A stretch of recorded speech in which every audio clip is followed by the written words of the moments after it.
Shalom, kita berjumpa lagi di pelajaran Sekolah Sahabat 5 menit bersama Gereja Mahsia Advent hari ke-7, Jemaat Menteng, Jakarta. Di pelajaran hari Senin ini, kita akan mempelajari bagaimana Nabi Nuh hidup di zaman yang sepertinya atau sebenarnya sangat dekat situasinya dengan apa yang kita alami sekarang. Kalau kita baca di Kejadian 6 ayat 5-7, itu pada saat itu manusia karakternya itu niat dan pikirannya hanyalah dosa dan kejahatan yang terus menerus. Ini penting saudaraku. Itu artinya tidak ada aspek kodrat natural manusia yang tidak diganggu oleh dosa. Semua sudah dirusak oleh dosa. Dengan kata lain lagi, itu kejahatan di hati manusia itu hampir tidak bisa dibayangkan. Yesus berkata di dalam Matius 24 ayat 37, sebab sebagaimana halnya pada zaman Nuh, demikian pula halnya kelak pada kedatangan Anak Manusia. Dengan kata lain, kondisi dunia sebelum kedatangan Yesus akan sama seperti kondisi dunia sebelum air bah, di mana waktu itu populasi meledak, penyimpangan seksual di mana-mana, aktivitas setan itu sangatlah masif, kejahatan terus-menerus dalam hati manusia, korupsi dan kekerasan yang meluas. Di pasal 6 buku Kejadian kita bisa melihat bahwa Tuhan menyesal karena Ia telah menciptakan manusia. Ia bersedih hati di dalam hatinya. Duka cita Allah atas manusia dan duka cita di dalam hatinya itu sangatlah mencolok.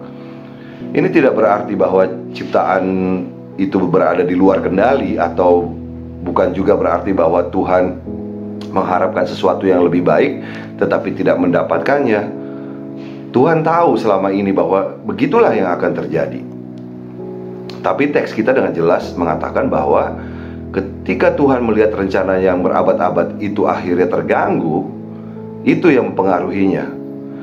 Tuhan bukannya tidak berperasaan di hadapan dosa dan pemberontakan kita sebagai manusia, tetapi betapa tegasnya pesan Tuhan kepada kita manusia yang sering sekali mengecilkan dosa itu.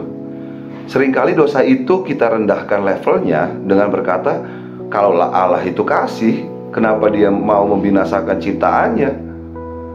Jawabannya ada di Kejadian 6 ayat 8-9. Tetapi Nuh mendapat kasih karunia di mata Tuhan. Inilah riwayat Nuh. Nuh adalah seorang yang benar dan tidak bercela di antara orang-orang sezamannya. Atau kalau dalam bahasa Inggris dibilang dia sempurna di antara orang-orang yang ada di zamannya. Dan Nuh itu hidup bergaul dengan Allah.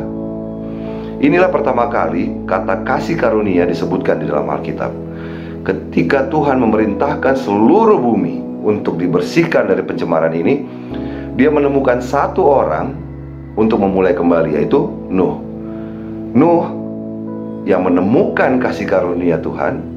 Ingat ya, menemukan kasih karunia di mata Tuhan, bukan mendapatkan kasih karunia. Tidak ada yang mendapatkan kasih karunia, tapi kita semua dapat menemukannya. Itu benar saat itu dan itu juga benar hari ini. Roma 5 ayat 20 berkata, tapi di mana dosa bertambah banyak, kasih karunia lebih banyak lagi. Nuh adalah manusia yang benar. Kalau dalam bahasa Inggris disebut just atau adil, sempurna dalam generasinya, atau tidak bercelah dalam terjemahan yang lainnya. Deskripsi mengenai Nuh ini unik. Itu tidak hanya mengacu pada kehidupan Nuh yang benar, tapi juga pada fakta bahwa ia belum rusak oleh upaya setan untuk menabur sesuatu seperti virus di antara manusia, di kolam genetik umat manusia ini. Kita dapat menerjemahkan tidak bercela atau sempurna pada generasinya atau pada sezamannya itu sebagai bahwa Nuh itu murni dalam niat dasarnya. Apakah Nuh menjalani kehidupan yang sempurna? Tidak juga. Dan seperti yang sering dikatakan dalam kitab suci, kita dapat mengatakan bahwa karakter Nuh adalah karakter yang benar. Pasti ada kekurangan di dalamnya. Dan tentu saja setelah waktu ini ada satu kesalahan besar mungkin yang dia lakukan, yang tidak perlu lagi kita bicarakan. Tapi tetap saja Tuhan menganggap dia sebagai orang yang benar.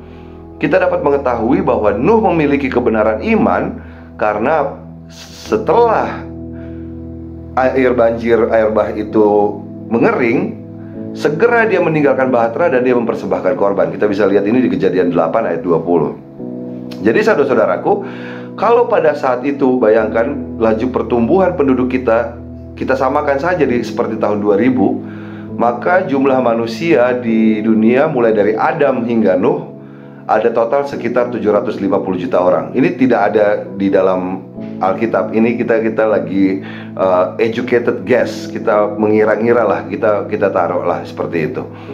Nah, dari 750 juta orang ini yang diselamatkan pada saat itu ada 8 orang. Menggunakan matematika sederhana, dengan jumlah populasi orang sekarang ada 8 miliar, maka yang kita anggap selamat kalau kejadiannya sama persis seperti zaman Nuh adalah cuma 85 orang. Yesus tidak menginginkan itu, karena kali ini keselamatan harus milik semua orang. Kasih karunia yang sudah kita temukan melalui iman kita kepada Yesus Kristus itu harus kita respon. Waktunya kita bergaul dengan Allah setiap detik dalam kehidupan kita. Dan sebagaimana Nuh disebutkan dalam 2 Petrus 2 ayat 5, kita juga harus menjadi pemberita kebenaran, sehingga pada saatnya nanti kita ditemukan sebagai orang yang benar dan tidak bercela seperti Nuh. Terima kasih saudara-saudara yang menonton video ini sampai selesai. Tuhan Yesus memberkati.